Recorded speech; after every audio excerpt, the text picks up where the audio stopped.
Hello बच्चा लोग, welcome to the channel एड्यूनिटी। मेरा नाम मोहित गोयनका है और मैंने आईआईटी खड़गपुर से इंजीनियरिंग किया है।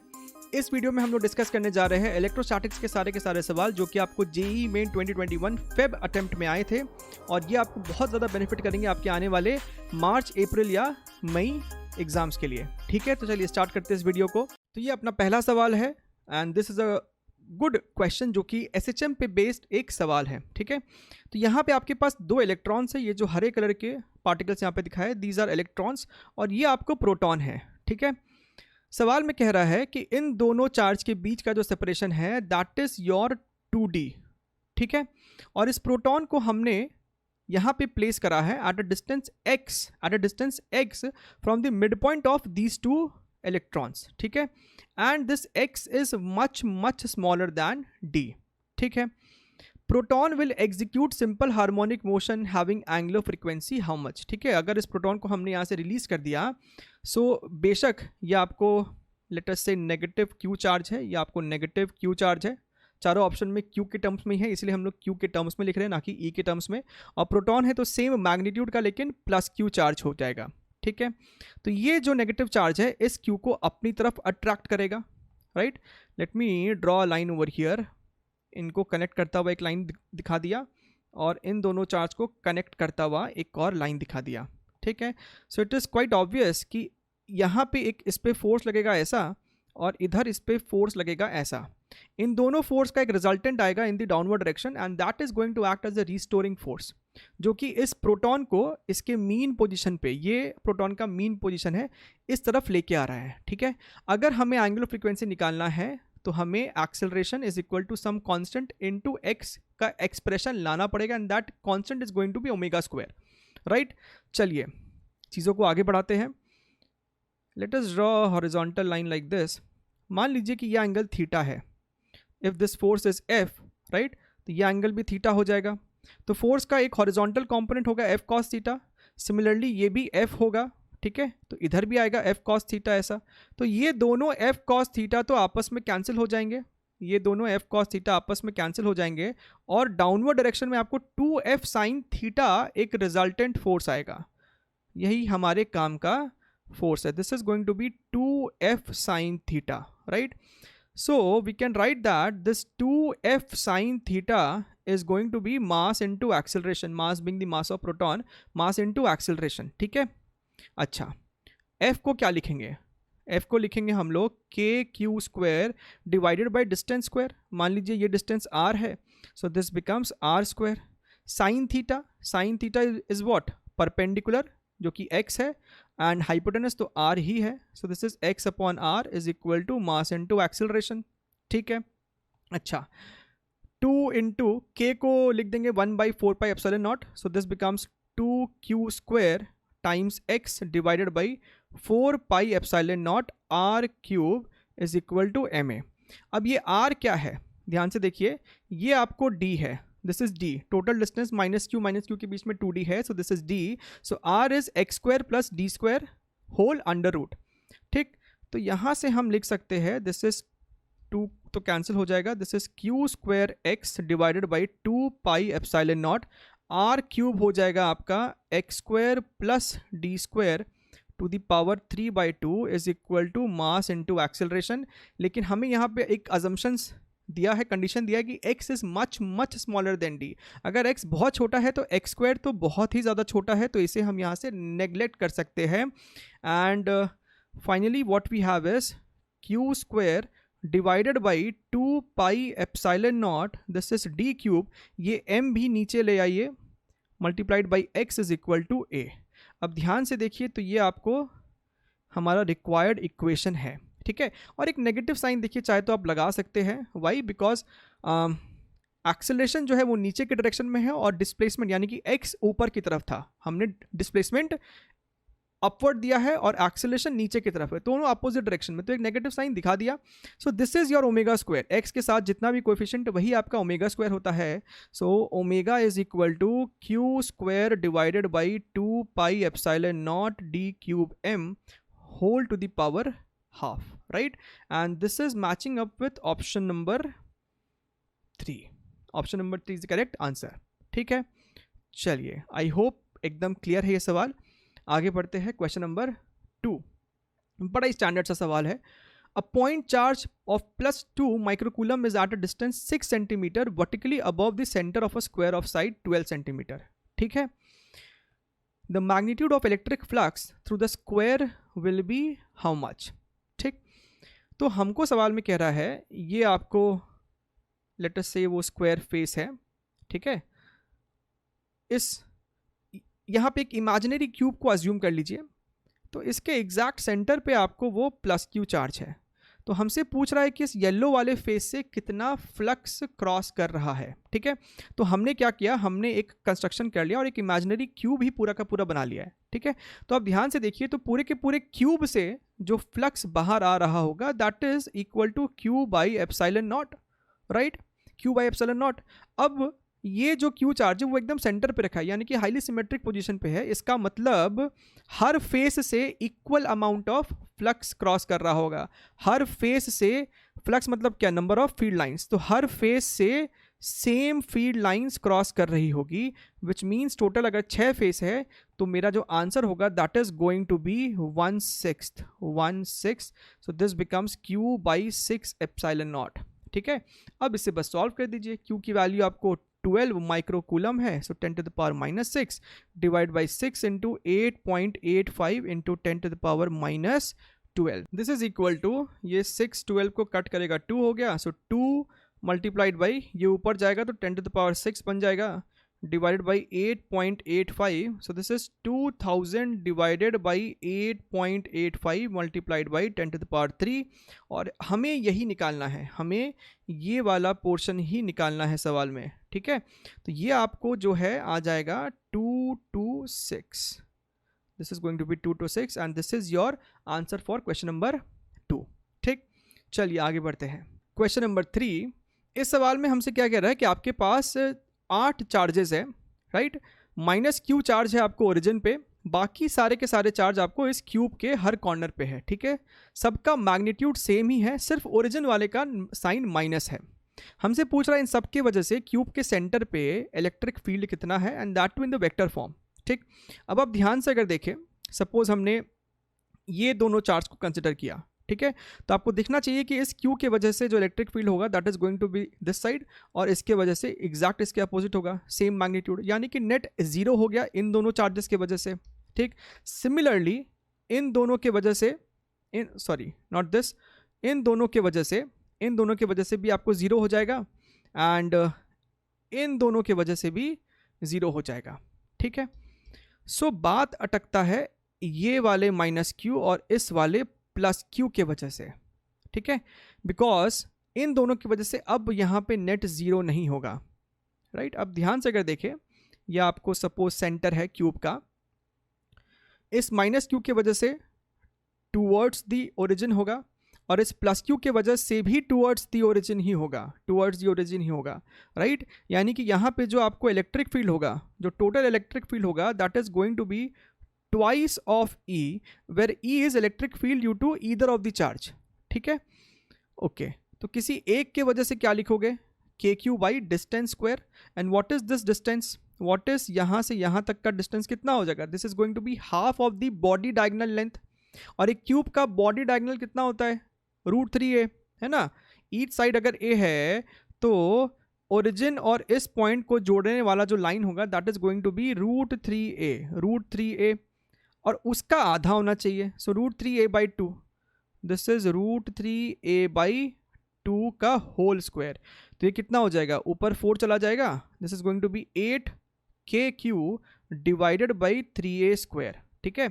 और इस k को लिख सकते हो 1/4πε0, so this becomes 2q divided by 3πε0a², this is your E0, right.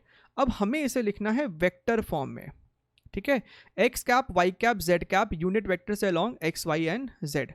तो इस E0 वेक्टर को आप एक्चुअली 3 कंपोनेंट्स में डिवाइड कर सकते हो। एक हो जाएगा आपका x के अलॉन्ग, नेगेटिव x के अलॉन्ग, ये हो जाएगा आपका नेगेटिव y के अलॉन्ग, और तीसरा होगा आपका नेगेटिव z के अलॉन्ग, ठीक है। और बाई सिमेट्री आपको दिखना चाहिए because this vector was acting towards the origin, तीनों कंपोनेंट आपको सेम मैग्नीट्यूड के होने चाहिए. This is going to be E not by root three, ये भी होगा आपको E not by root three, and this is also going to be E not by root three.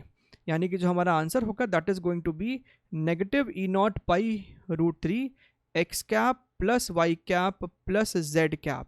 Negative because तीनों आपको negative axis के along है.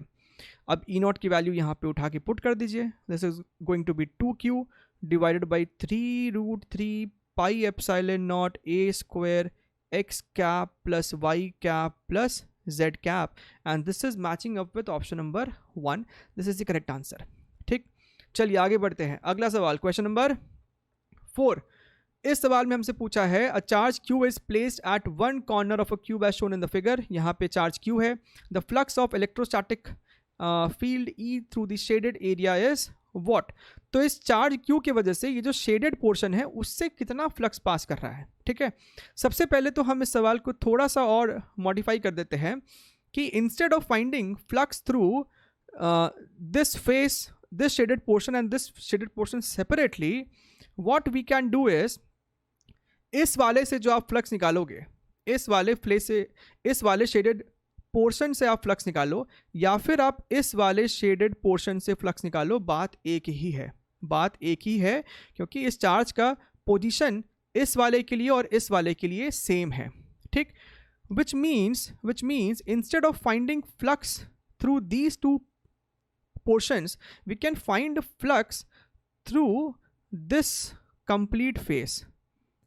हमारा answer आ जाएगा. तो पहले तो हमने इस सवाल को थोड़ा सा इस तरीके से चेंज कर दिया. हमें अब इस पूरे फेस से निकालना है फ्लक्स कितना है, फ्लक्स कितना है.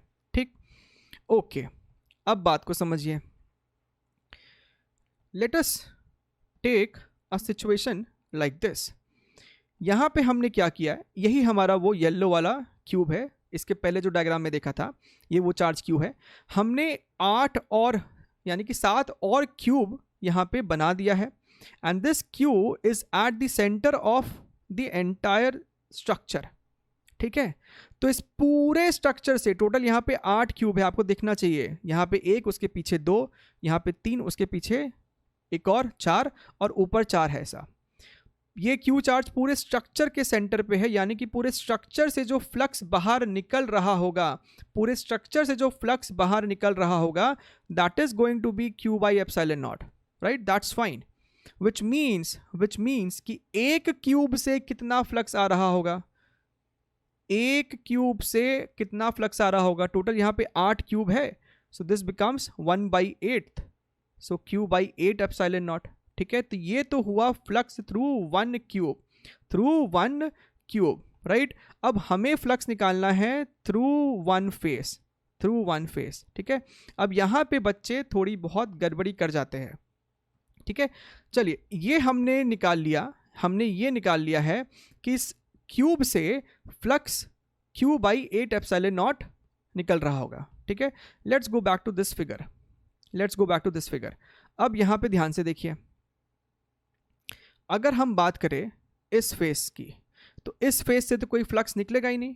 राइट, क्योंकि फील्ड लाइंस जो होंगे वो इस फेस के पैरेलल ही होंगे. फील्ड लाइन जो भी है यहाँ पे फेस के पैरेलल है, तो इस वाले फेस से कोई भी फ्लक्स नहीं होगा.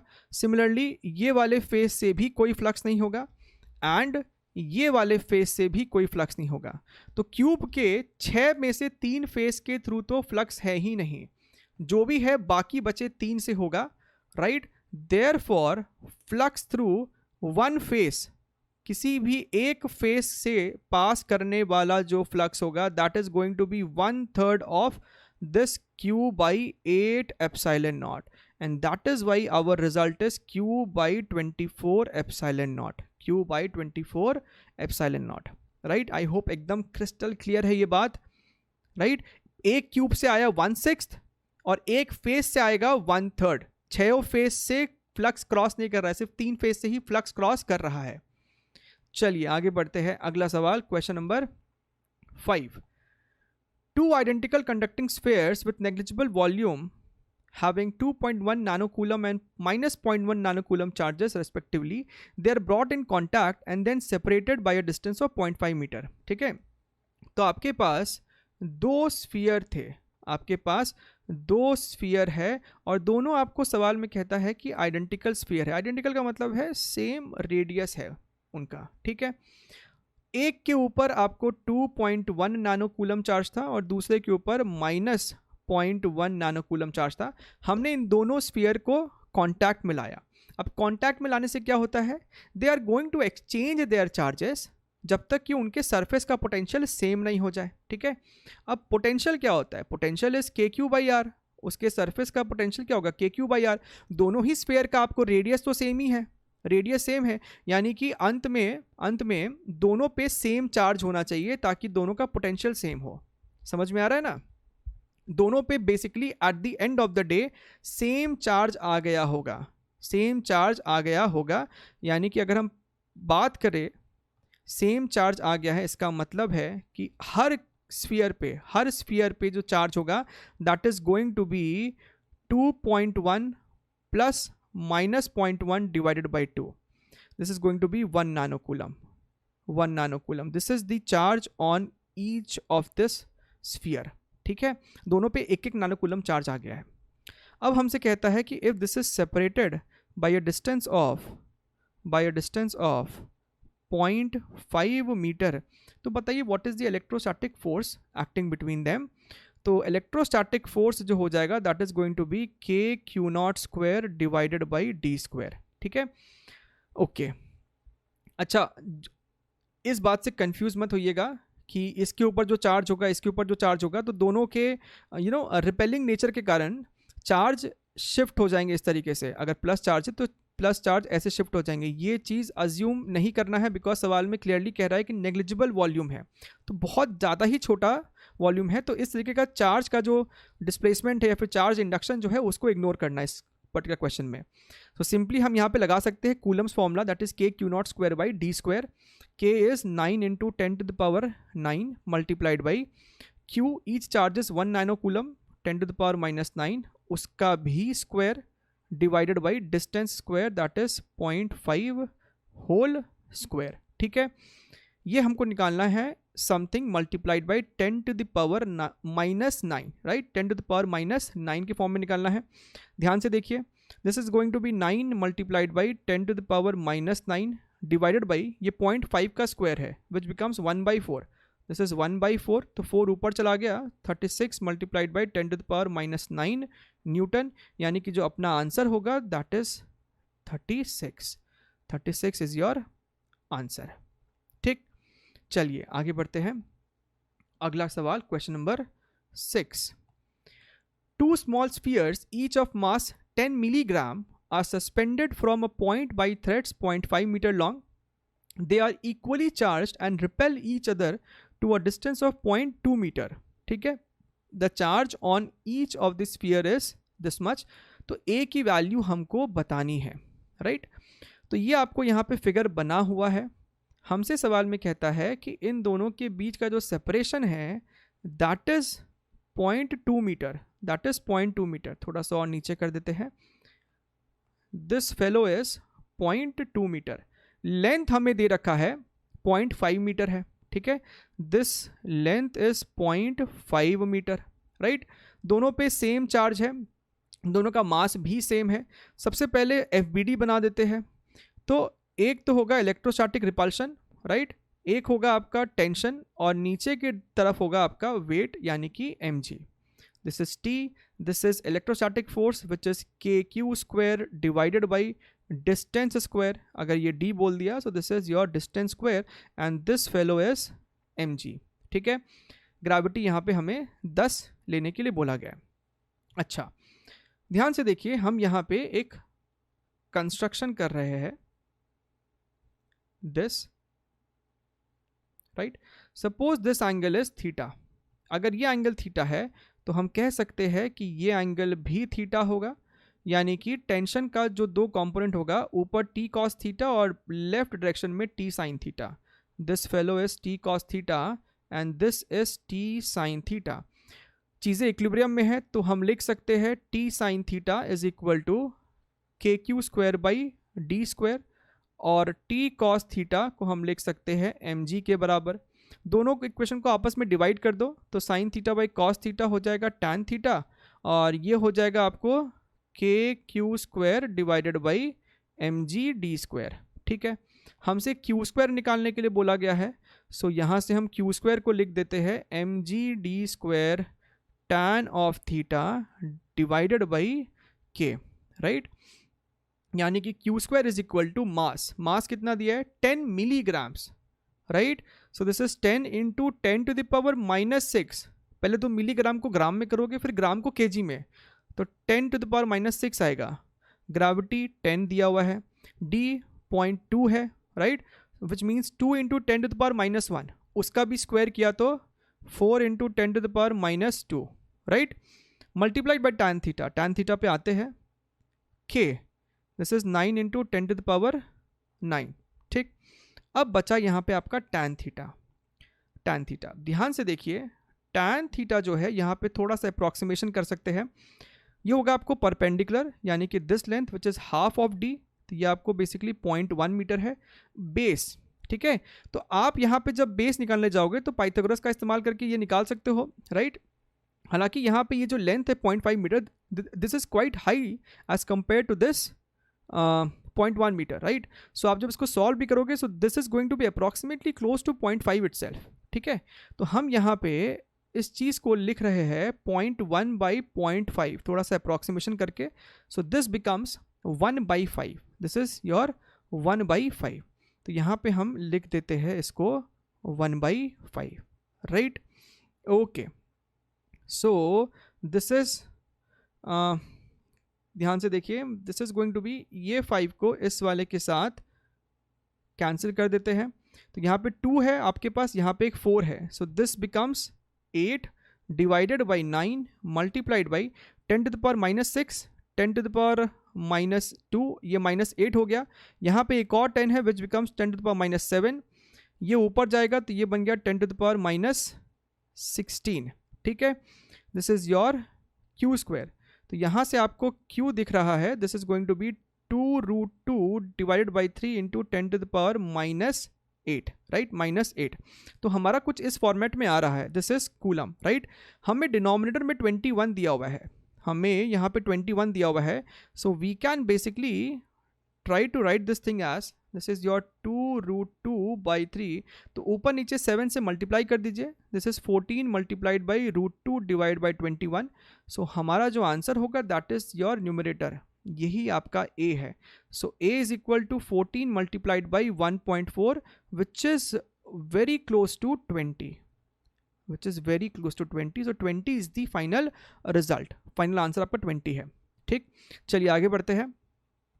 अगला सवाल, question number 7th, the electric field in a region is given by this equation, the ratio of flux of reported field through the rectangular surface area 0.2 meter square parallel to yz plane। ठीक है, सबसे पहले इसकी बात करते हैं।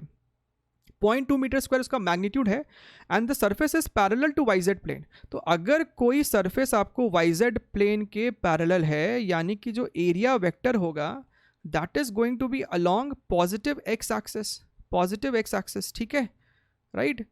चलिए, तो हमें ये पता चल गया है कि ये A1 वेक्टर जो होगा this is your 0.2 I cap. अच्छा, to that of surface of area 0.3 meter square which is parallel to xz plane। तो जो दूसरा surface है that is parallel to xz plane, यानी कि जो एरिया वेक्टर होगा that is going to be along y axis, y axis के along होगा। तो यहाँ से हम दूसरा वेक्टर A2 लिख सकते हैं which is going to be 0.3 j cap metre square, right. तो पहला फ्लक्स निकाल सकते हैं phi1 is going to be what, E vector dot A1 vector. तो इसको जब A1 के साथ डॉट लोगे तो सिर्फ I वाला टर्म आएगा, I डॉट I1 हो जाएगा। So this is going to be 3/5 E naught multiplied by 0.2। Similarly आप जब phi2 निकालोगे तो J वाला J के साथ रिजल्ट देगा, this is going to be 4/5 E naught multiplied by 0.3।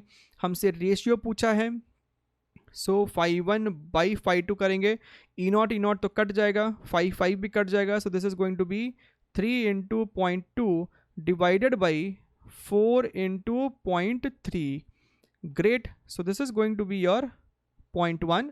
सो ये दिख रहा है हमको आता हुआ 1/2, और हमें a इज टू b, तो 1/2 आ गया. This is going to be your a by b. Therefore a is equal to 1. a is equal to 1 and this is your answer.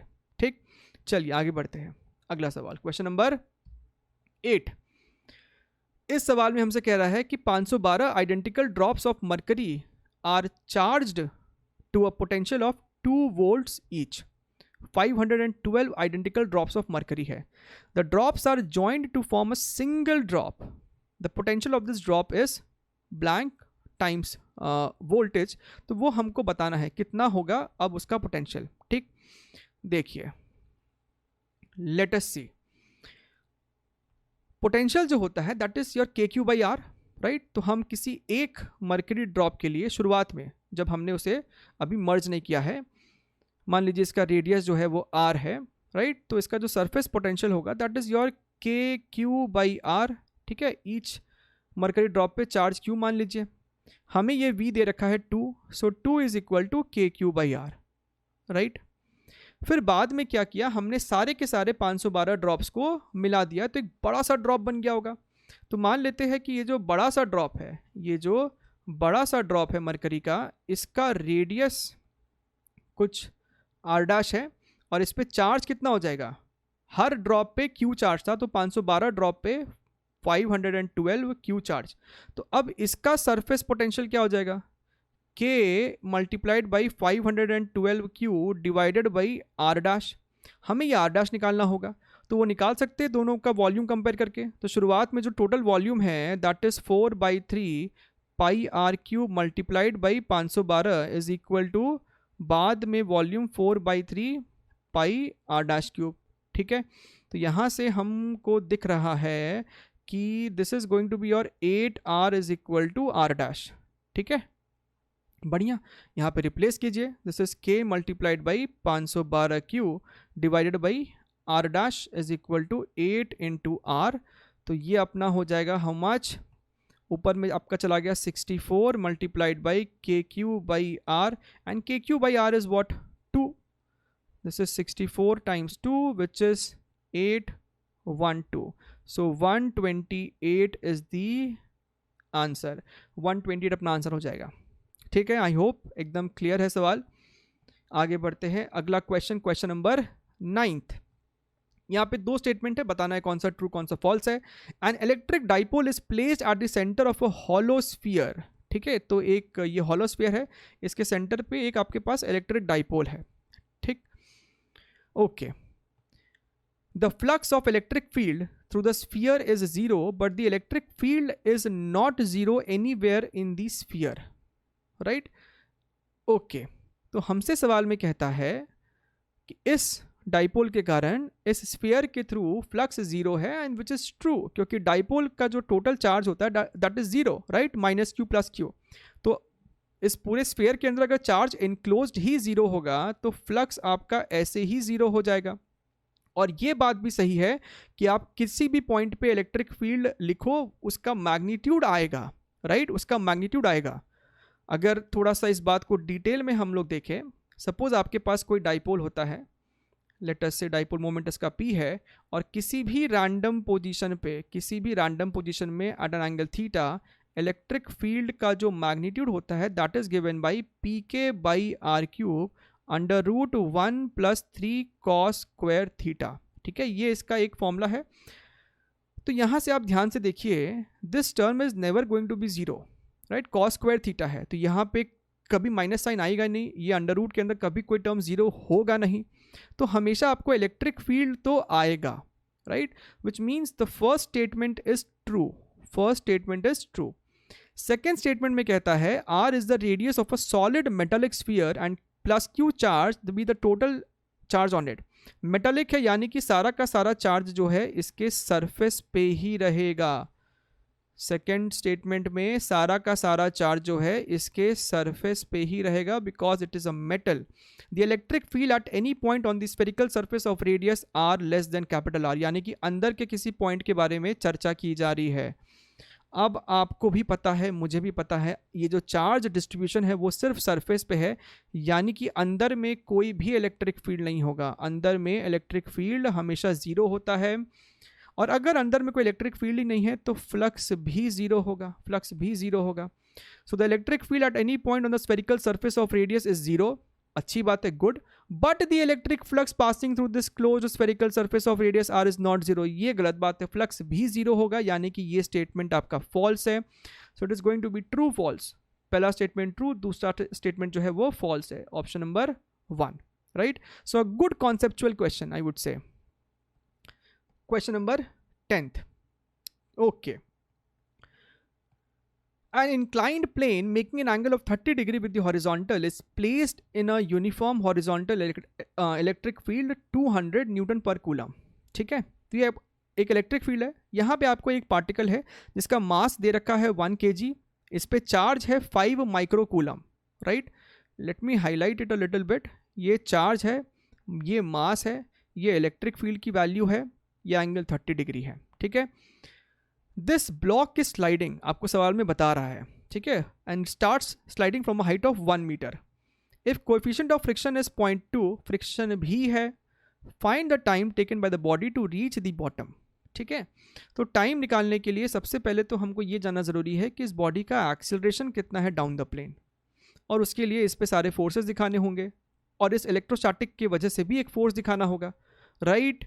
चलिए फोर्सेस दिखाना चालू कर देते हैं। इधर होगा आपका mg साइन थीटा, इधर होगा आपका mg कॉस थीटा, इधर आपका होगा नॉर्मल।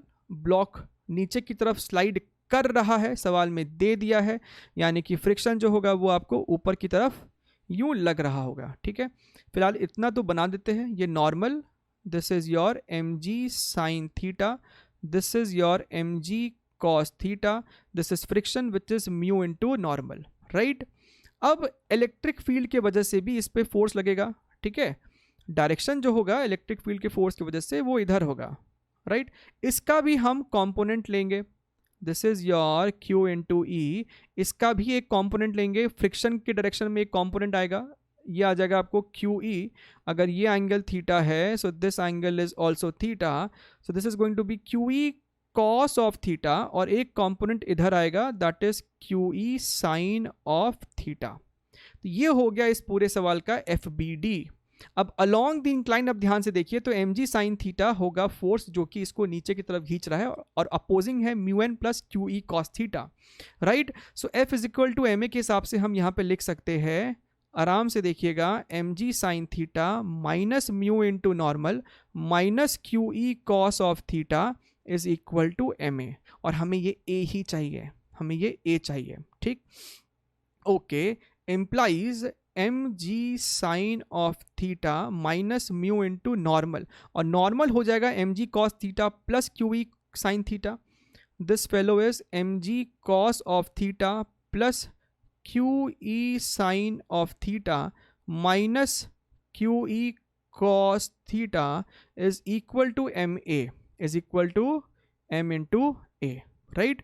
अब यहाँ पे आपके पास सारी वैल्यूज हैं। हमें सवाल में ग्रेविटी को 9.8 लेने के लिए कहा गया है। आपके पास साइन 30 डिग्री, कॉस 30 डिग्री, सारी वैल्यूज यहाँ पे दी गई है। You have to just put it and you will get from here the value of acceleration, the value of acceleration, and by solving you will get it approximately 2.24 meters per second square. ठीक है, now once you have found the value of acceleration, now you can get the value of time, right? Now you can get the value of t. अच्छा, इस block को कितना length travel करना है? This is going to be this much, इतना length उसको travel करना है, राइट। तो ये L कितना हो जाएगा, ये L कितना होगा? यहाँ पे आप ध्यान से देखिए, ये वाला हाइट हमको सवाल में दे रखा है 1 metre, this is your 1 metre. तो क्या आपको दिखाई दे रहा है कि यहाँ पे आप लिख सकते हो sine 30 degree is equal to perpendicular that is 1 upon hypotenuse which is L। तो L आपको दिखना चाहिए 2 मीटर्स है, राइट। तो टाइम कितना हो जाएगा? Time is going to be under root 2L by A, right. L is equal to ut plus half A T square, initial speed 0 है, तो यहाँ से t आ गया आपका under root 2L by A। which means 2 into 2 divided by A is 2.24 and this is going to be approximately 1.33 seconds. So which is matching up with option number 1. Option number 1 ये इस सवाल का answer है. ठीक है, यहाँ पे थोड़ा सा कैलकुलेटिव है, आई अग्री, लेकिन कॉन्सेप्ट जो है वो बहुत ज़्यादा मुश्किल भी नहीं है. ध्यान से बस डायरेक्शंस को लगाना है, अदरवाइज मिस्टेक्स हो सकती है, इसमें आसानी से मिस्टेक्स हो सकती है. ठीक है, चार्ज को भी जब पुट करेंगे तो यूनिट्स ध्यान रखिएगा, 10⁻³ कूलम यहाँ पे पुट करना होगा, बाकी सब फाइन. ठीक, चलिए आगे बढ़ते हैं. अगला प्रश्न, अगला क्वेश्चन, क्वेश्चन नंबर 11. ठीक, 27 similar drops of mercury are maintained at 10 voltage each. All these spherical drops combine into a single big drop. The potential energy of the bigger drop is how much? ठीक है, ध्यान से समझिए, ध्यान से समझिए.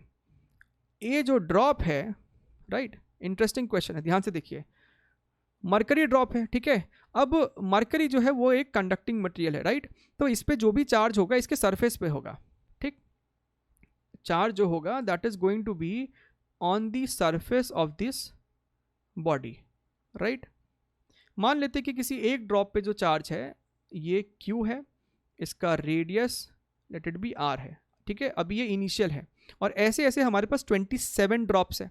ठीक, तो किसी एक ऐसे स्ट्रक्चर का जो पोटेंशियल एनर्जी होता है which is also called the self energy, that is given by KQ² by 2 into R, right. KQ² by 2R, ये इसका एनर्जी का इक्वेशन होता है which is also called self energy. ठीक, तो ये हो गया आपका पहला कंडीशन, पहला equation. This is your initial, right.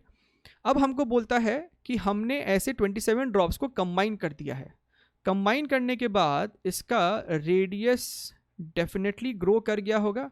At the same time इस पे जो अब चार्ज होगा, टोटल सरफेस पे जो चार्ज होगा, that is going to be 27 times Q, 27 times Q और radius let us say R' है. तो अब जो इसका एनर्जी होगा that is your K into 27Q का square divided by 2 times R'. और ये R' निकालने के लिए वॉल्यूम्स को कंपेयर करेंगे. शुरुआत में 27 into 4/3 pi R³ is equal to 4/3 pi R'³. तो यहाँ से आपको R' हो जाएगा 3 इंटू R.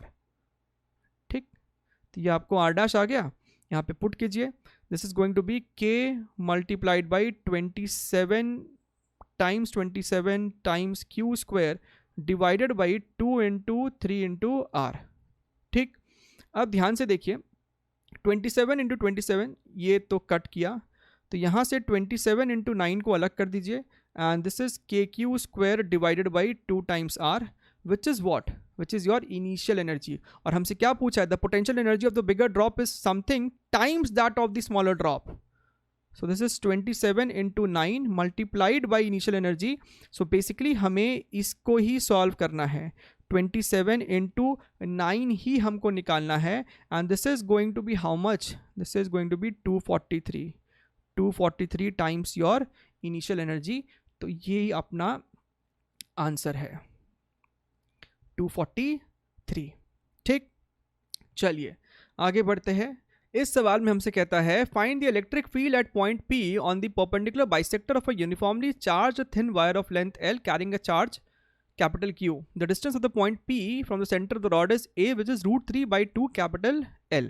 ठीक है, तो ये आपके पास वो वायर है जिसका लेंथ जो है वो L है और इसके ऊपर टोटल चार्ज Q है. ठीक, यहाँ पे परपेंडिकुलर बाइसेक्टर, इस पॉइंट पे हमें बताना है what is the electric field due to this line wire.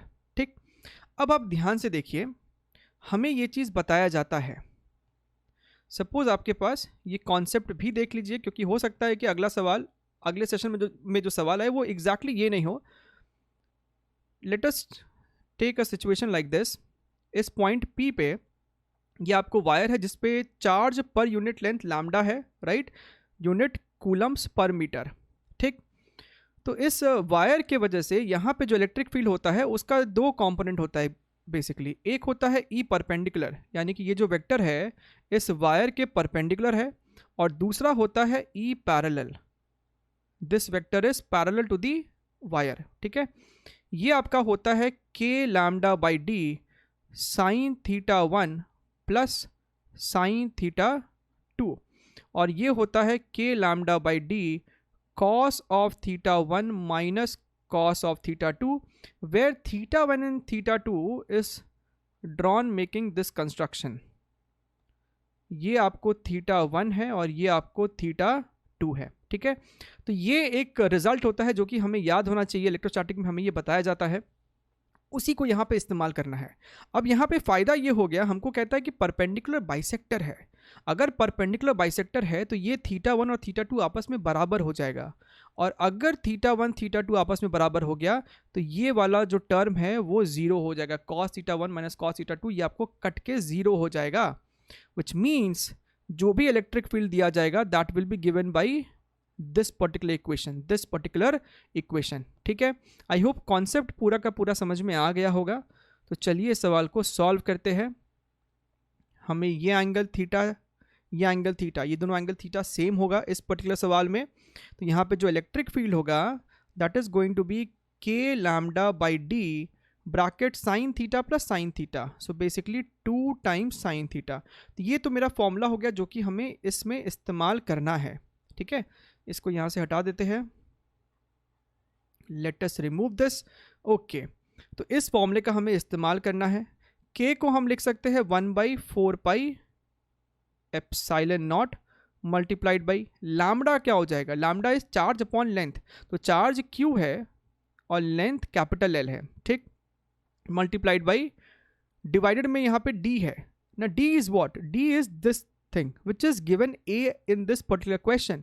इस क्वेश्चन में d अपने को a दे रखा है and a is √3l by T, so this fellow is √3l by 2, और 2 जो है वो ऊपर चला जाएगा, right, multiplied by 2 sign theta, so this is 2 times sine theta will be what, this perpendicular.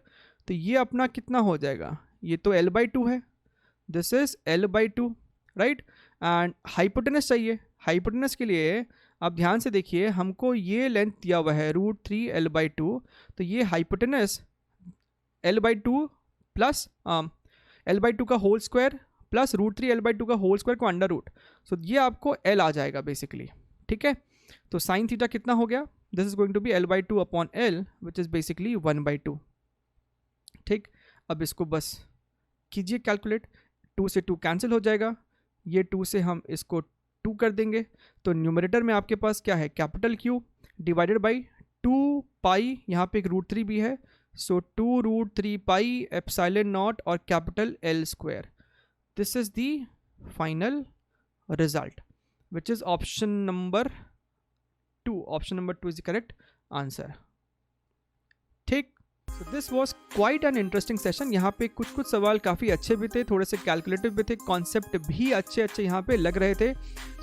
अगर कोई बच्चा यहाँ पे नया है, पहली बार देख रहा है, तो हमने इसके अलावा और भी टॉपिक्स के क्वेश्चंस को सॉल्व करा है विच केम इन द ईयर 2021, जैसे कि आपको रोटेशन हो गया, देन थर्मोडायनेमिक्स हो गया, तो उन सबको भी आप जाके चेकआउट कर सकते हैं, लिंक डिस्क्रिप्शन बॉक्स में भी दिया हुआ है। इसके अलावा 2020 के PYQs भी कम्प्लीटली यहाँ पे अपलोडेड है, तो उसको भी जाके आप चेक कर सकते हैं। और चैनल को सब्सक्राइब करना मत भूलिएगा, बेल आइकन को हिट करना मत भूलिएगा, लाइक दिस वीडियो, एंड हम लोग ऐसे ही वीडियोज़ में मिलते रहेंगे। तब तक के लिए टेक केयर, बाय बाय।